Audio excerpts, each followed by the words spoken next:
Muy buenas a todos. Otro día más por aquí. Hoy no es lunes, pero bueno, es viernes antes del sexto partido de semifinales de conferencia de los Pistons. Y bueno, nos ha llegado una petición de, de intentar explicar un poco el tema de los salarios y demás del equipo, porque hay gente que no lo tiene nada claro. Bueno, yo tampoco soy un experto ni lo pretendo ser, pero bueno, voy a intentar aportar mi granito de arena para que vosotros lo podáis más o menos llegar a entender, ¿vale?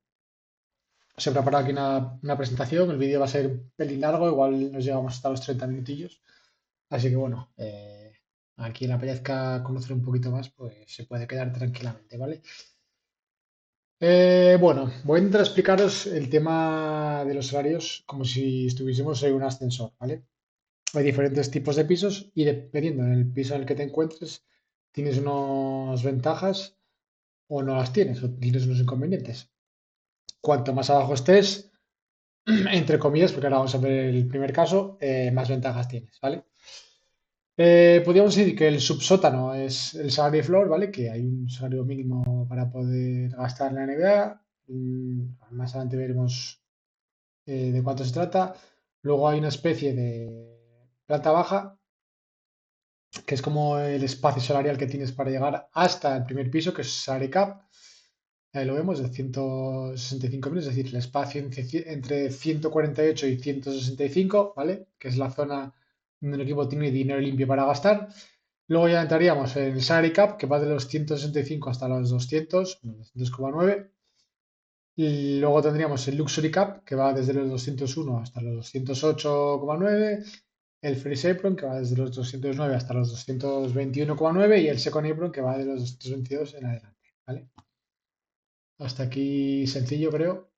Y bueno, antes de seguir, vamos a intentar explicar tres conceptos que son bastante desconocidos, me parece, entre un aficionado casual o normal de la NBA, no frikis como yo. Bueno, el primero son los full bird rights, digamos que son unos derechos que obtiene el equipo y el jugador cuando ha pasado 3 años eh, juntos, o más que juntos, cuando el jugador ha firmado un contrato por 3 años, porque esos derechos se van traspasando junto con el jugador, y gracias a eso tienes unas ventajas respecto a los demás equipos, ¿vale? ¿Qué quiere decir esto? Bueno, que pues, podemos renovar a este jugador por el máximo, perdón, salario permitido durante 5 años, hasta un 8% de incremento respecto al 5% de otros equipos, ¿vale? Eso es bastante dinero cuando se habla de contratos muy grandes. Y el salario inicial dependerá de los años de experiencia que tenga ese jugador, ¿vale? Eso sí es un poco más en profundidad. Por ejemplo, os he traído aquí a Werther, que firmó un contrato con los Hawks por 65 millones en 4 años. Entonces, al haber firmado por 4 años, el equipo donde vaya a acabar su contrato, que en este caso van a ser los Pistons, tienen los full bien rights, ¿vale? Digamos que han viajado a través de los Hawks, luego creo que los Bulls y ahora los Pistons, si no me equivoco, creo que no me dejaba por el camino. Bueno, los Kings, maybe, no lo sé. Ahora, los Kings creo que no. Bueno, el caso es que su salario ahora, este último año, es de 17,9 millones, ¿vale? Por lo que al ser este salario mayor que el salario medio de la NBA, el cap hold, que es, digamos, el espacio que ocupa en el libro de salarios, sería el 150%, ¿vale? Es decir, que pasaría que, aunque no lo estemos renovando, pero mantengamos nuestros derechos ver, porque eso el equipo tiene un límite para decidir si los mantiene o renuncia a ellos, si los mantendríamos nos ocuparía 26,9 millones. ¿Vale? Entonces, ¿qué puede hacer los Pistons? Pues podrían renovarlos por 45 millones en 3 años, que pasaría a ocupar 15 millones y liberaríamos ese espacio salarial respecto a lo que ocuparía nuestro Cal Hop, ¿vale? Que serán de 26,9. O opción B, pues renuncias a sus derechos y ya renuevas al jugador como si fuese un agente libre, sin más, ¿vale? Pero pierdes la capacidad de renovarlo por encima del límite salarial, ¿vale? Por encima de esos 165 millones. ¿De acuerdo? Eso es interesante. Con eso juegan los equipos. Vamos a ver aquí otro caso de los derechos B. En este caso son los Early, que es algo parecido, pero en vez de 3, 2 años, ¿vale? Eh, Cuando se traspasa, es lo mismo que el otro, se traspasa con el jugador estos derechos y permite renovarlo por hasta un 165 del salario previo o al 105 del salario medio, cualquiera de los dos que sea mayor. Y el máximo en este caso son de 4 años. Por ejemplo, Tobias Harris firmó con los Pistons por 2 años y ahora el máximo que podría ocupar, ¿vale? O sea, perdón, el máximo que podría obtener de salario serían esos 45,5 millones, ¿vale? Para el primer año de contrato máximo. Pero lo que ocupa en el sample es diferente y sería el 130% del salario anterior. Es decir, multiplicamos por 1,3 esos 26 millones que cobra y eso es lo que nos ocuparía de espacio salarial, ¿vale? El contrato debería ser mínimo de 2 años y máximo de 4. ¿Qué pueden hacer los Pistons? Pues parecido como con Werther, ¿vale? Pueden renunciar a sus derechos para liberar ese espacio porque probablemente no valga el dinero que puede ganar respecto a utilizando sus derechos. No es que no pueda, sino que no está dando el rendimiento, aunque está jugando bien, ¿vale? Y opción bien, pues puede firmarlo con sus derechos una vez supera el límite, ¿vale? Entonces esto depende un poquito de cómo Tryon London pueda ir gestionando la firma de agentes libres o de renovaciones, ¿de acuerdo? En este caso, por ejemplo, si lo firmas por 2 años, la team option no puedes incluirla en el segundo año. Sí podrías incluirla en un tercero, pero los 2 primeros años tienen que ser totalmente garantizados. Y luego los tercer tipo de derechos son los not bet rights, que es cuando firmas a un jugador como por ejemplo Malik Beasley, ¿vale? O este año Javonte Green, ¿vale? No me acuerdo de Javonte Green. Lo mismo, para obtener ese tipo de beneficios en un jugador ha tenido que jugar una temporada con el equipo o haber pasado o haber firmado el contrato de un año, aunque luego posteriormente pueda ser traspasado y acabe en un equipo diferente. Y pueden renovarlo hasta por un 125% del salario previo o un 100% del salario menor, el que sea más alto de los dos. En este caso sería un máximo de 4 años. Este escenario puede ser el de Malik Beasley, ¿vale? Que firmó en 2024 por 6,6, por lo que el máximo que le podrían ofrecer los Pistons con los number rights sería de 7,9. Por el rendimiento que debe lidiar es suficiente, así que los Pistons le ofrecieron, el contrato que le ofrecieron era un contrato sin utilizar esos derechos, ¿vale? Como si fuese un agente libre normal y llegaron a este acuerdo a pesar de que bueno, luego posteriormente se echó para atrás debido a los temas del FBI y las apuestas. Y estos derechos ocupan un 20% de su salario previo. Si os vais a Spotrac y reveláis un poquitín, aparte de sumar los salarios del año que viene, de cada año que viene, hay jugadores que no están en esos y están en el cap hold, que es lo que os he intentado explicar, ¿vale? Que el equipo puede renunciar a ellos, como os he comentado, sin ningún tipo de problemas. Por ejemplo, Wendell Moore, Javonte Green o Malik Beasley, que aún está aquí de cada año que viene, aunque creo que esto desaparece en junio, precisamente, pero bueno, como todavía estamos a día de hoy, pues ahí está. Estos tres jugadores, ¿vale? Ocupan un cap hold de los derechos number. ¿Por qué number? Porque han pasado solo un año con el equipo, ¿vale? Los full bird rights en este caso serían para Kevin Werther, a pesar de solo haber disputado media temporada con los Pistons, en su contrato de 4 años viene incluido con esos derechos. Y Jalen Duren, pues además de que sí que ha estado en los Pistons 3 años, porque bueno, desde el año, ha estado aquí desde el año rookie.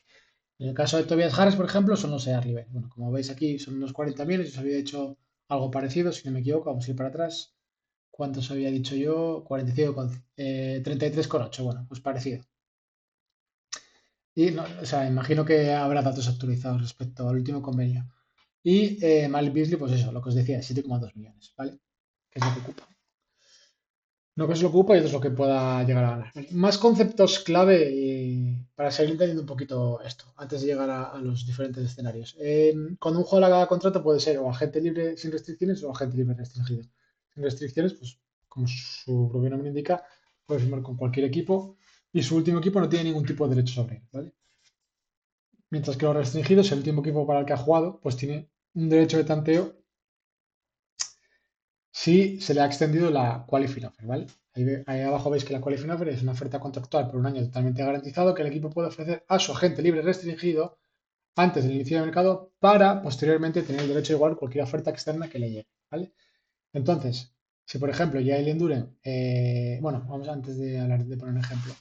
Otro concepto es la offer sheet, ¿vale? La offer sheet es la oferta que le pone otro equipo, es decir, que le ponen los Pacers a Jalen Duren y que este firma para posteriormente los Pistons se queden en una situación de poder igualar o no esa oferta que le hayan hecho y tiene un plazo máximo de 48 horas, ¿vale?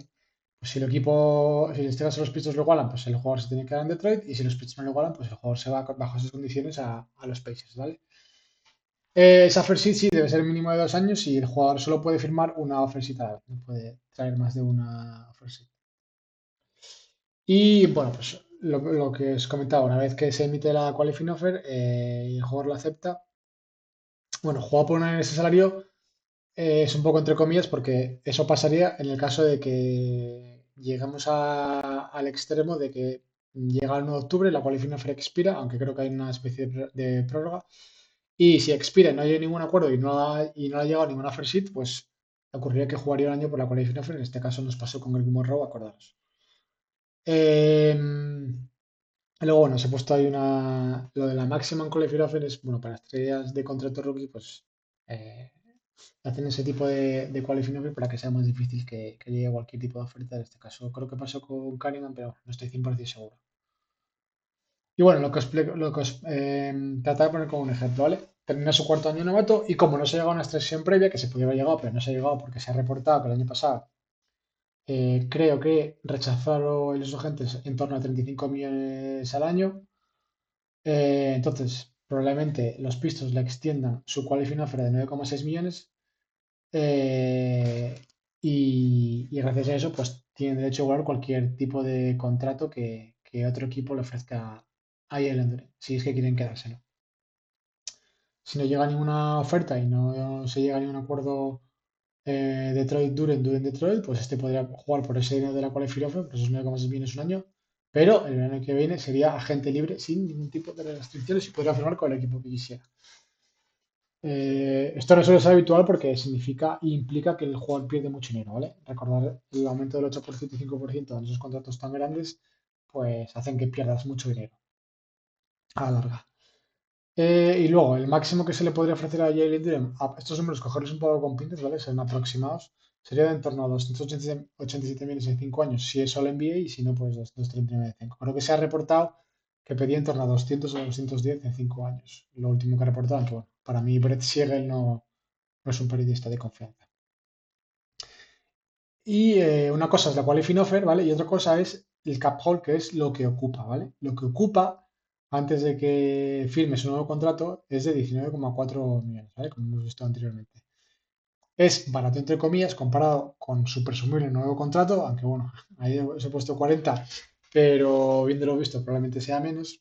Por tanto, lo que le conviene a Detroit es retrasar su firma al final todo lo posible y usar el espacio salarial que tenga hasta ese primer piso y posteriormente renovar a Duren. El problema es que si hay algún equipo que te quiere tocar un poco los pies, pues le pueden hacer esa offer sheet y el Duren firmarla y entonces Detroit tiene 48 horas para igualarlo o no y pierdes ese espacio salarial. ¿Vale? Vale, aquí otro concepto de las TPS, que son unas excepciones que se generan en los traspasos, ¿vale? Cuando se traspasa un jugador a un equipo y este recibe menos salario del que envía, ese dinero no real, digamos, que hay de diferencia, pues se genera como un crédito, como una carta extra que tienes para poder fichar a un futuro jugador, ¿vale? Tienes un año para poder gastarla y solo sirve para adquirir jugadores vía traspaso, ¿vale? Aunque no puedes firmarlos como agentes libres, perdón. Aunque tengas dos TPs de 5 millones, no puedes firmar a un jugador por 10 millones, ¿vale? Tendrían que ser dos jugadores de 5 millones. Entonces, aquí, dependiendo en el escalón en el que estéis, bueno, no os he puesto los anteriores porque no tiene sentido, pero en el salary cap puedes utilizarla con tal libertad. En el primer apron no puedes utilizarla para la TP generada hace meses y simplemente te mantiene por encima de ese apron y el jugador que recibes cobra más del que salió originalmente, evidentemente. Y en el segundo apron prácticamente no la puedes utilizar porque está prohibido usarla para absorber un salario si el equipo está en este nivel ya, ¿vale? Vale, y aquí otro concepto que es un poco más extraño, que es como la excepción de emergencia por lesión, que bueno, es el 50% del salario de jugador lesionado o el valor de esa excepción, que son unos 15 millones, ¿vale?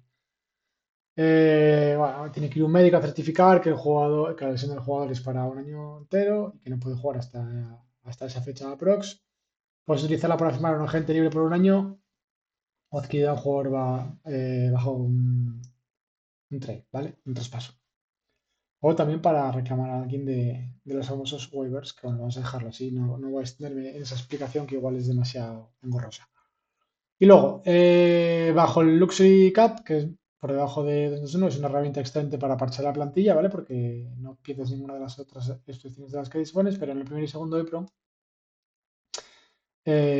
aquí lo que no se puede utilizar son las otras excepciones. La excepción de emergencia sí que la puedes utilizar y es una de las pocas formas en las que tienes de reforzar tu plantilla por un contrato que no sea el máximo, ¿vale? Máximo por el mínimo, perdón, porque ya estás en el lujo, ¿vale? Y bueno, aquí lo que se hablaba de los ascensores al principio y creo que es más entendible o así me lo parece de explicar, ¿vale? Una vez tengamos esos conceptos de los derechos, EAR, LIBER y demás, ¿vale?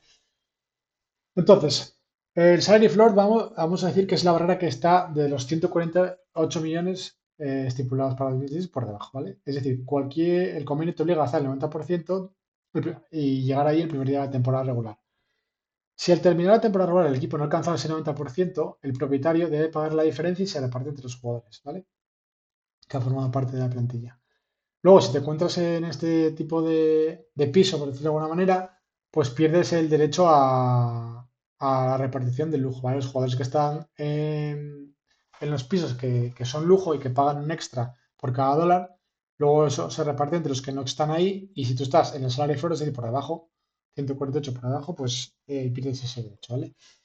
Y lo que pasa es que si el día inaugural estás por debajo justo de ese suelo, la liga te aplica una especie de cap hold, ¿vale? Que te bloquea la diferencia que tienes hasta llegar a esos 148 y te bloquea y no puedes firmar a ningún jugador ni hacer ningún traspaso que cubra ese hueco, ¿vale?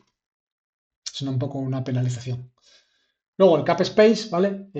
Está por encima del salario de floor, es decir, desde esos 148 millones hasta los 165 y es el espacio, el famoso espacio salarial que tienes para firmar agentes libres, ¿vale? Una vez que ocupes todo ese espacio salarial sin haber pasado de los 165, tienes disponible la Room ML, que es una excepción, que son de 8,9 millones, ¿vale? Estos equipos pueden absorber a jugadores de otros equipos sin tener que enviar salarios equivalentes de vuelta, siempre que el contrato que reciban te entre en ese hueco de hasta estos 165 millones, ¿vale? Y estemos en ese cap space, ¿de acuerdo? Por otro lado, aquí ya entramos en el salary cap, ¿vale? Es decir, que ya estás por encima de esos 165 millones, pero estás por debajo de los 201, ¿vale? Y en este piso tienes las siguientes herramientas para mejorar tu plantilla. Tienes la MLE, la Mid-Level Exception, te permite fichar a un jugador por unos 15 millones iniciales al año. Luego tienes la Bianual Exception, que puedes fichar a un jugador por unos 5 millones y solo puedes utilizarla una vez cada 2 años, ¿vale? Aparte del mínimo salarial y los derechos ver y todo eso. Los tres tipos de derechos ver que los puedes utilizar. En este caso, por ejemplo, los pitchers el año pasado utilizaron la MLA y este año van a poder utilizarla siempre que se encuentren dentro de este espacio, de este piso salarial, ¿vale? Pero lo que no vas a poder utilizar es la vía anual ya que la hemos gastado en Jenkins, ¿vale? Porque no quiso firmar por el mínimo, el chaval pues se lo ganó, aunque bueno, eh, sea irregular, es prácticamente un rookie y bueno, lo dicho, no rellenó, o sea, no hemos usado totalmente los 5 millones, pero creo que era un contrato de 8 millones en 2 años, es decir, 4 y 4 el segundo team option, así que básicamente eso, el año que viene no lo vamos a utilizar. Y al estar en este piso, pues puedes recibir más salario del que envías en un trade, en un traspaso, ¿vale? En el siguiente ya entramos en el salario, en el equipo, o sea, en el piso de lujo, digamos, que son los equipos que están entre 201 y 209 millones. Y en este caso también tienes la MLE, pero aquí ya te empieza a penalizar y en vez de esos 15 millones, aquí solo puedes gastar 6,1 y con un contrato máximo de 2 años, ¿vale? Los salarios mínimos los puedes firmar, también puedes utilizar los derechos full, early y non-ver, y aquí no puedes utilizar la bianual, ¿vale? Y en este caso, si quieres hacer un intercambio de jugadores, solo puedes recibir como máximo el 100% de salario que envías, más o menos 100.000 dólares, ¿vale? Y no tienes la flexibilidad de los equipos que están por debajo de este impuesto de lujo, de este piso salarial, ¿vale? El Fixed Prom, que es todavía un poco más restrictivo, es para los equipos que están entre los 209 y 222 millones. Aquí no dispones ni de MLE ni de BAE, y solo puedes firmar pues los salarios mínimos o los derechos ver y bueno, los tres tipos de derechos ver, que os pongo ahí que ya hemos repasado. Aquí la regla del 100% ya no puedes recibir más del salario que envías. Si envías a un jugador de 10 millones, tienes que recibir a un jugador de 10 millones de vuelta.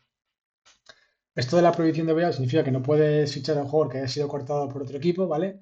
Si su salario original es superior a la MLE, a los 15 millones. Y la prohibición del sign and trade. No puedes adquirir a un jugador mediante un sign and trade si eso te mantiene o te lleva a estar por encima de este límite, bueno, de este piso salarial, ¿vale? De este fixed apron. Bueno, esto lo he puesto dos veces ahí, como veis, una pequeña rata. Y bueno, si estás en el segundo apron, son los equipos que ya están por encima de los 222 millones. No tienes ningún tipo de excepciones, ni la ML ni la BAE. Sí que puedes firmar por mínimos y por derechos. Bueno, como hemos visto antes, si se te lesiona un juego, sí que tienes esa excepción, ¿vale? Adicional, la DBE. Aquí no puedes enviar dinero, ¿vale? Tienes prohibido incluir dinero en cualquier tipo de traspaso. No puedes usar a terceras franquicias para facilitar un traspaso, ¿vale? Pero sí que puedes enviar a uno de tus jugadores a otro equipo mediante el sign trade, pero con la limitación enorme de que, como estás en el segundo IPRO, no puedes recibir a ningún jugador de vuelta, ¿vale? En ese momento que no sea una excepción de traspaso, que las hemos visto, las TPE o una ronda de draft. Y si un equipo cae en el segundo IPRO en 3 temporadas seguidas en un periodo de 5 años, esa elección de primera ronda que estaba congelada, ¿vale? Se mueve automáticamente al final de la primera ronda para que sea un puesto 30, ¿vale? Independientemente de cómo quedes en el draft. Entonces, por eso los equipos a veces hacen unos movimientos que veis un poco razonables porque no quieren estar nunca en este tipo de en segundo IPRO porque te puede penalizar, ¿vale? Y bueno, hasta aquí he explicado, creo que medianamente bien. Espero no haberme extendido mucho y que los conceptos hayan quedado más o menos claros, o al menos tener una primera idea. Y bueno, si te has quedado con dudas, siempre me puedes preguntar a mí o te puedes volver a ver el vídeo si te quedas con ganas de más, pues bueno, podemos hacer algo un poco más avanzado, aunque ya os digo, no soy ningún experto ni trato de serlo, simplemente he intentado explicarlo de la mejor manera posible para principiantes. Así que nada, nos vemos en el siguiente vídeo y espero que los pistos hoy consigan forzar el séptimo. ¡Di!